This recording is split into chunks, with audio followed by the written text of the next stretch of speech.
Okay guys, today I'm going to illustrate the bad and good moments in this movie. This is a new channel called Mask TV. Please do to like and subscribe for more if you find this fascinating. Starting up, this is the hindmost scene of the movie that most people failed to notice. Later in other episodes, we get to find out that superheroes never actually did save anyone. I believe this is where the writer and editors failed in focusing on, literally.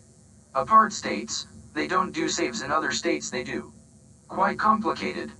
So, let's say, logically, this is a real save. Queen Maeve, going to save the day. Stops the truck but in front of the kids. Very dangerous for a hero to do. Now reasons why I find this scene hard to believe. Take a good look at the boy. His eyes know no fear for a situation like this. For real, what will you do when a gun is pointed in your face? Moving on.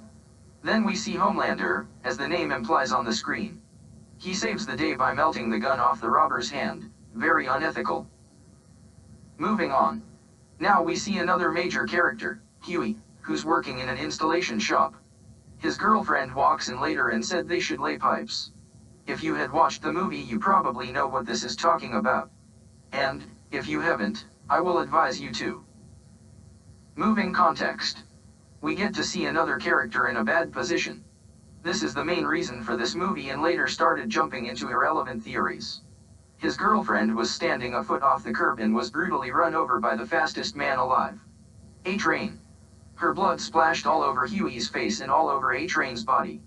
But in the movie, we get to know that A-Train wasn't running to somewhere but was coming from somewhere. And, again, this brings doubt. Is this scene necessary? Like yeah. If she didn't die nothing else would have happened. But, we aren't certain about that too. And again, if a train is the fastest man alive doesn't that means when he runs, everything else is slow. Even if he was high of compound V. For any of you who don't know that is. I will get to that soon. But, back to the rhetorical question, even if he was high of compound V why would he leave where he was? This means that there's no pure sense in this action. An action needed to be done and I see this as a forced action. Then, moving on. Starlight. America Sunshine, training her super strength, when that isn't truly her major power. Like for real, if you can blast and blind, stick to that as your training. We don't care if you're strong because for me, every superhero has strength in here. Majorly, this scene is because she was going for an interview to be among the 7. Then literally, she didn't use her strength for that. Later, Huey saw the news and was frustrated, but instead of taking out his anger on the television as usual, or his dad or whatnot, he took it on simple man offering him money to look away in his mind. Classy. Starlight got the job, obviously.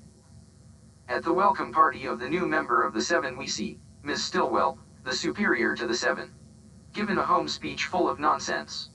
Then the Deep shows up and welcomed Starlight to the world. Meanwhile, Huey was feeling so depressed that he couldn't bear but lose his mind as no one seemed to care. The Deep later gave Starlight a grand tour around. She ended confessing that she had a crush on him when she was younger. Brings me to the saying. Aren't they like the same age or something? Maybe 2, 3, top older, I don't know.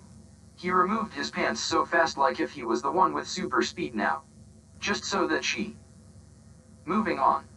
Back to work for Huey as life has being tough for a day or two.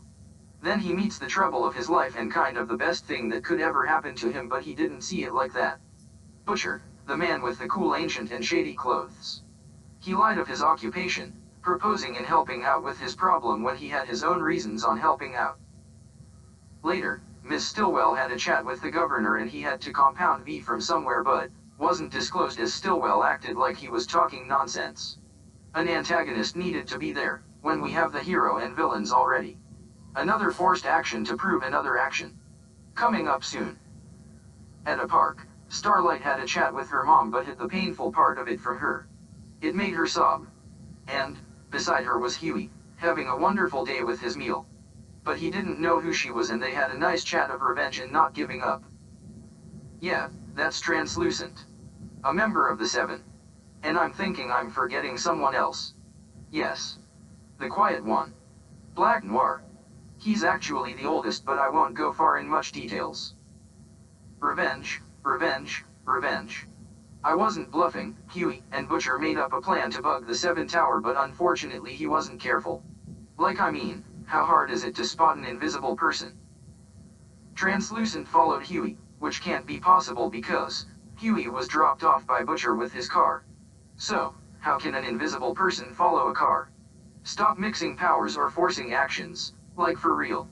He is invisible and nothing else. Then from nowhere, Butcher, who dropped off Huey minutes ago, came back, driving into the store and hitting an invisible man, who was holding a television. So convenient for me. Another forced action that needed not be rushed.